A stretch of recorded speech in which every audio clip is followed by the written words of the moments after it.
भारतवर्ष के इतिहास में महाभारत एक ऐसा ग्रंथ है जिसके विषय में हर कोई जानने के लिए लालायित रहता है। महाभारत में पांडवों और कौरवों के मध्य हस्तिनापुर के सिंहासन और कुरु साम्राज्य पर अधिकार के लिए युद्ध हुआ था, जो हरियाणा के कुरुक्षेत्र के मैदान में लड़ा गया था, जो तकरीबन 18 दिनों तक चला था।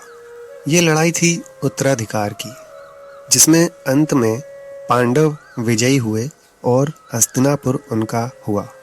महाभारत की कहानी से ही हमें ये पता चलता है कि पांचों पांडव एक स्त्री द्रौपदी के ही पति थे। क्या थी इसकी वजह?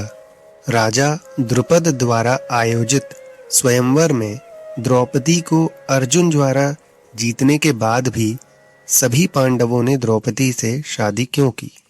ये जानने के लिए मित्रों इस वीडियो में आप अंत तक बने रहें।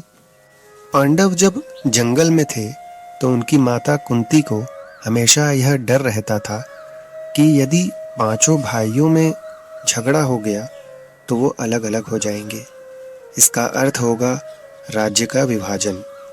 इसलिए उन्होंने पांचों पुत्रों से ये कह रखा था कि तुम्हें जो कुछ भी भिक्षा में मिले उसे तुम्हें आपस में बांटना होगा। जब अर्जुन स्वयंवर से द्रौपदी को लेकर लौटे तो उस समय कुंती खाना बना रही थीं। अर्जुन ने कुंती से कहा, माँ देखो हम क्या भिक्षा लाए हैं। बिना देखे ही कुंती ने कह दिया कि पांचों भाई आपस में उसे बांट लो। परंतु जब कुंती ने ये देखा कि वह भिक्षा नहीं, एक स्त्री रूपी उनकी वधू थी, तब कुंती को अपनी गलती का एहसास हुआ। कुंती ने अर्जुन को एक स्त्री और अपनी पत्नी को भिक्षा के रूप में संबोधित करने के लिए उसे डांटा, क्योंकि उसने ये आज्ञा भी दे दी थी कि जो तुम भिक्षा लाए हो उसे आपस में बांट लो। इसी वजह से पांचों भाइयों ने माता की आज्ञा का पालन करते हुए एक ही स्त्री से विवाह कर लिया। भाइयों का ये विवाह उनके भाग्य, पूर्व जन्म के कर्मों और कुंती के वचनों के पालन का एक मिश्रण था। द्रौपदी का विवाह पांचों पांडवों से होने का एक कारण यह भी माना जाता है कि द्रौपदी ने पिछले जन्म में भगवान शिव से 14 गुणों वाले पति की कामना की थी, जो एक व्यक्ति में होना संभव नहीं था।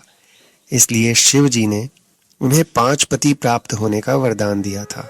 इस प्रकार द्रौपदी का विवाह पांचों पांडवों से हुआ और आपसी सहमति से उन्होंने ये नियम बनाया था कि वह प्रत्येक भाई के साथ 1 वर्ष बारी बारी से रहेंगी।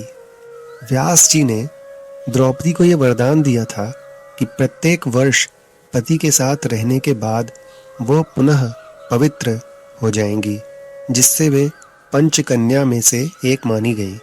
द्रौपदी ने पांचों भाइयों के साथ समान पति धर्म निभाया। तो मित्रों ये प्रसंग आपको कैसा लगा हमें कमेंट में अवश्य बताएं। यदि ये वीडियो आपको अच्छी लगे तो इस वीडियो को लाइक और अधिक से अधिक शेयर अवश्य करें, और यदि हमारे चैनल पर आप नए हो तो इसको सब्सक्राइब करना ना भूलें। धन्यवाद।